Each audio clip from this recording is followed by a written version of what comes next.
Guys, my name's Tony J. Robinson, host of the BiggerPockets Real Estate Rookie Podcast. We have a very special guest, a lender that I personally work with, that I've done many, many deals with, that I've referred a lot of people to, and that is Jeff Welgan. So we're going to talk about how you can get into your first, second, or third deal, even with rates being stuck at where they are in today's market. Now, before we dig into all that, I want to give a huge thank you to our sponsor for today's episode, which is DealMachine. Ready to multiply your real estate investments or snag your first deal? Discover why DealMachine is the top choice for both novice and seasoned investors eager to land more off-market deals. Now, imagine seamless access to accurate owner data for free, powered by the same data that supports 90% of US caller ID, boosting efficiency and reducing search time. Now, guys, forget outdated skip tracing methods. You can instantly find contact info for property owners hassle-free. Plus, with DealMachine's new private investigator tool, you can track down even the trickiest leads, including corporate owners. So guys, streamline your deal finding process and start your DealMachine free trial today.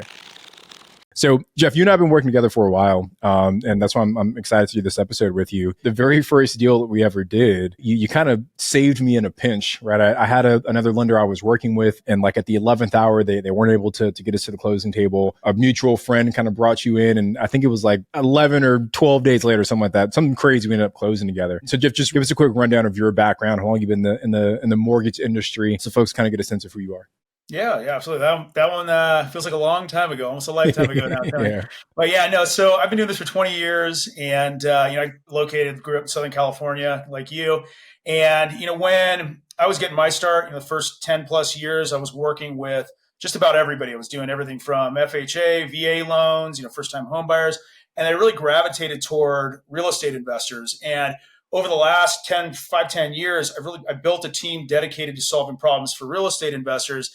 And looking back, how you and I met, the story, and investors love this, when I tell this story. It was back probably in the mid 2010s, maybe around 2014, 2015. I had an investor group here in LA that was the first to really see the vision out in Joshua Tree. And they started buying properties hand over fist out in that area back then. But they ultimately, they led me to the tiny home builder, Neil, that you bought all your places from. I became his preferred lender in the late 2010s. And then obviously when you were having lender problems, when you were getting your start, he introduced me to you, and the rest has been history. And, Jeff, I think one of the things that I've learned as we've matured as real estate investors is, and it kind of ties into what you said, but it's like there are some lenders who do a little bit of everything for everyone. And there's nothing wrong with that, right? Because they can still be amazing lenders who can, get the job done. But I've come to learn that when you can work with a specialist, there's a big difference in the level of support and expertise that comes with that. It's like when you need heart surgery, you don't go to a dentist, right? And when I need a molar, I don't go to a podiatrist, right? So you want to make sure that you're working with someone who can really know all the nuances of being a real estate investor. So Jeff, I think one of the questions that people always ask is, well, how do I find this investor-friendly lender? What types of questions should someone be asking to identify who is, quote unquote, investor-friendly? I mean, the first thing I would say is ask detailed questions. When you're talking to your loan officer, ask them about their experience, how long they've been in the business. Are they real estate investors? Ask them about their portfolio, their clients' portfolios. Working with real estate investors truly is the hardest thing you can do in my industry, because there's so many nuances and complexities that newer loan officers, and I couldn't have done it when I was only 3 or 4 years into the business, because there's just so many variables when it comes to mortgages. I'm 20 years in, I'm still learning new things all the time. There's new programs coming out, new changes. And so just, working with the right lenders in this space can really save you a lot of time and a lot of energy in the long run, because as home buyers and as investors, we're almost trained to, shop for the lowest rate. The problem is, if you go to some of these discount online lenders or brokers out there that aren't very experienced, it can end up costing you a fortune in the long run and create a lot of stress for you and everybody involved, and end up losing some hairs or get some gray hairs after all of it. So, it's a mistake that a lot of early investors and newer investors will make, where they talk to different lenders and then they end up going with the cheapest deal, and then learn through agonizing experience like you have and like I did early on. You get what you pay for. Like you said, you don't go to a dentist for heart surgery. And if you're serious about building a business and really scaling your business, you need to work with an investor-friendly lender that really understands the nuances and can help you plan and put together a strategic plan to help you build and scale your business as efficiently as possible. And I think one of the mistakes that a lot of newer investors make when they're searching for that investor-friendly lender or agent or whoever it may be, they ask the wrong question. They say, "Do you work with real estate investors?" Like, Jeff, have you ever met a lender who would answer no to that question? Oh, of course not. It's like walking onto a car lot and saying, "Is today a good day to buy a car?" Right? And I think the better question to ask, it's similar but a little bit more pointed, is what percentage of your transactions involve real estate investors, right? And I think that'll give you a much clearer picture of how often is this person actually working with people who are trying to achieve the same goals that you do. So I'm glad that we talk with that up front. And to add to it real quick, really do your research. I mean, check reviews. I mean, nowadays, social media is our resume, and most, mortgage professionals that are seasoned and experienced, they put everything online to show their deals they're doing, the deals they're working on for their clients. So you can ask these questions. Really, like I said, do your research. The best advice I can give is the two best places that I know of to find investor-friendly lenders. The first one is through referrals. If you, in your network, if you have, friends, investors that have a lender that's experienced, that has a great reputation, I would start there, or through BiggerPockets. I mean, I've had the privilege of talking to a lot of the lenders within the BiggerPockets lender finder community, and I haven't found a bad one. I mean, it's incredible. You guys do such a fantastic job of vetting the lenders that are on the lender finder that's a great place to start. And there's different types of lenders, like we were talking about earlier, where some may specialize in conventional and non-conventional. Others are construction lenders, commercial, fix and flip. You're not going to find a lender that does everything. I mean, it's just, even us, I mean, we're in 49 states. We still only have about 80 to 90% of the products, and we only do 1 to 10 units. So it really pays to ask questions and talk to as many lenders as you can that are in this space to figure out, depending on what strategy you want to go with, make sure you're working with the right lender for that strategy. Now, Jeff, I'm going to ask you to break out your crystal ball here, because as we talked about, rates have been in flux for a while, and we've been in this kind of holding pattern for the last couple of months, and there's this expectation that things are going to start changing. Jerome Powell, the Fed chairman, he put out a quote today saying that they're now trying to balance keeping the labor market healthy with fighting of inflation, which is a bit of a shift in what his language has been over the last couple of months, right? Where the big focus was inflation and it was secondary to the strength of the economy. We're starting to see that balance out a little bit. So we're recording this in August of 24. So we've got a few months left here in this year. Given your knowledge and just your best guess, where do you kind of see rates going? Or where are they right now, and where do you see them going over the next maybe 6 to 12 months? Yeah, I mean, and this is being recorded on August 1st, just to clarify. And yesterday the Fed met. Tomorrow we have a big jobs number that's coming out. So this is really going to send rates one way or the other. For the first time in a long time, I am optimistic. It's still cautiously optimistic that rates are moving in the right direction finally. We've turned a corner with this.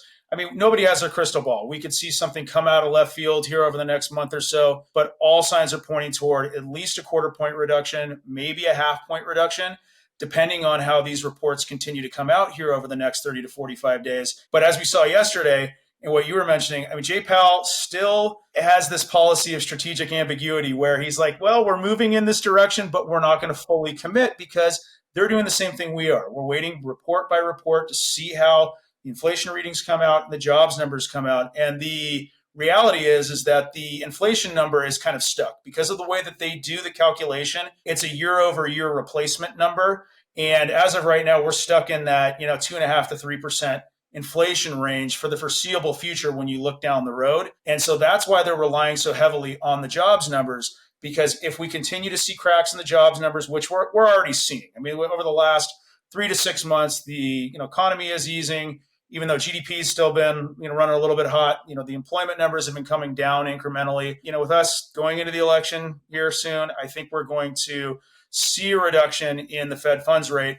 And because of that, because the markets have already, are baking that in right now, we've seen a good 1/2 point reduction in interest rates and 30-year fixed rates over the last 30 to 45 days. So I still am cautiously optimistic. I tend to be a little more conservative, as you know, because I got burned, back in 2022 when everybody thought rates were going to come down a lot faster than they did. But I feel with a pretty high level of confidence that we have turned a corner here. There's a light at the end of the tunnel. The Fed is going to reverse monetary policy here soon.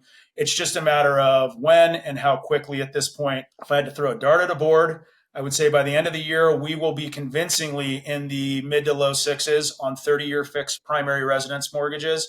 On investment property, 30-year fixed will probably be in the high sixes. It's a good time. We've got better days ahead. It's going to take us a little bit longer before we see rates move to the point where I think more investors as a whole are going to be happy.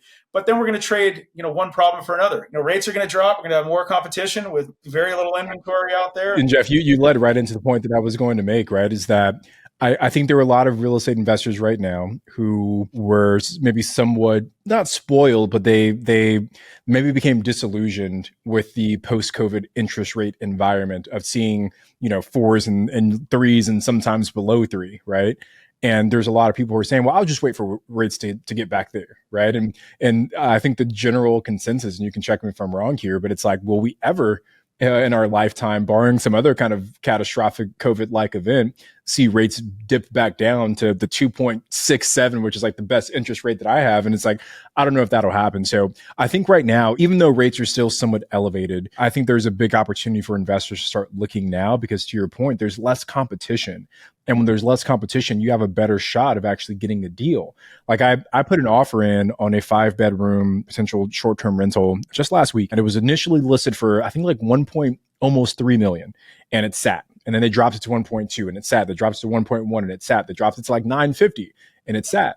And I offered, when it was listed at 950, I offered 700. And if this was 2022, they wouldn't even have responded to me. But they countered and they said, well, we'll take it at 850. Even there, we're talking a 1.3 list price, and they're talking about negotiating at 850. That's a big gap. So my point is that there's going to be more opportunities like that right now for a very, very limited period of time, because as soon as those rates start dropping, I think the demand's going to go crazy. Yeah, it's going to pick up quick. And to what you were saying, we're seeing a lot of that right now. I mean, given that we're, all coming toward the end of summer and kids are starting to go back to school, sellers knew they had a limited window, and we're seeing this all over the U.S. where a lot of sellers were overpriced. They were swinging for the fences, and now they're having to, reduce their purchase prices or asking price because of exactly that, where it's just in some areas, properties aren't moving as quickly as they were. And there's going to be some opportunities here going into the fall and the winter once things slow down. So it's going to be a good time to buy. Yeah. Now you talked about primary home interest rates typically being a little bit lower than an investment loan, which makes sense. And for the folks who maybe want to leverage that primary residence type loan with the lower interest rate, the house hack is probably a great option for them. And for those who maybe aren't familiar with the term house hack, it's basically when you buy a property, you live in one portion of the house, you rent out the other space to long-term, mid-term, short-term rental tenants, whatever it may be. Jeff, looking at that strategy, specifically the house hack, what type of cash out of pocket or maybe down payment percentages do you think someone might expect to be able to get into a house hack scenario? Yeah, it's a great question. And this is how the majority of investors will get their start, because it has the least amount of capital required. It's the easiest to qualify for. The rates are the lowest. And so as of right now, it has not been this easy in 15 years because the government is literally giving away money right now. There's grant programs where they're giving away free money anywhere from $1,250 to $6,500, depending on what each client qualifies for. And then there is more down payment assistance money right now that's available than we've seen since the mid-2000s. And so, for instance, somebody that hasn't owned a home or been on title in the last 3 years, you can do, depending on what state you're in, you can do up to 101.5% financing, up to 2 units. And with this program, there is an option at 100% if you currently own real estate. So what I'm saying is you can go up to 100% of the purchase price and even cover some of the closing costs through the down payment assistance. And then if you have a down payment, you're going to get a little bit better pricing, and then you can take advantage of some of this free money with these grant programs.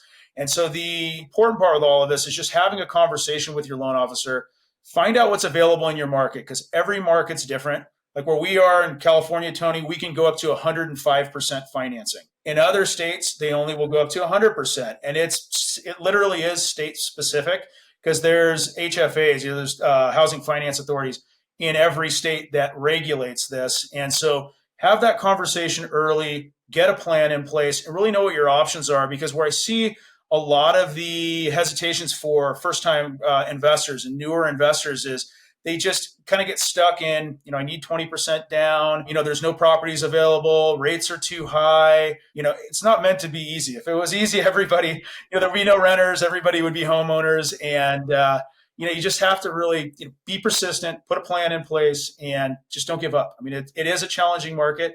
It should get easier here soon, but you have to be persistent and just, if you're not getting your first or fifth or 10th offer accepted, just got to keep moving on to the next one, because it will happen as long as you stay persistent. Well, Jeff, brother, thank you so much for coming on, man. I always enjoy when we get to have these conversations. And for all of you that are watching, if you're interested in working with Jeff or any other investor-friendly lender in your area, please check out BiggerPockets.com/find-a-lender. Okay, that's BiggerPockets.com/find-a-lender. You can also subscribe to this channel for more amazing information on mortgages, lending, real estate investing. And if you guys want to check me out, we're at the Real Estate Rookie Podcast from BiggerPockets as well. We'll see you guys in the next video. Thanks for hanging out with us today. We'll see you guys next time.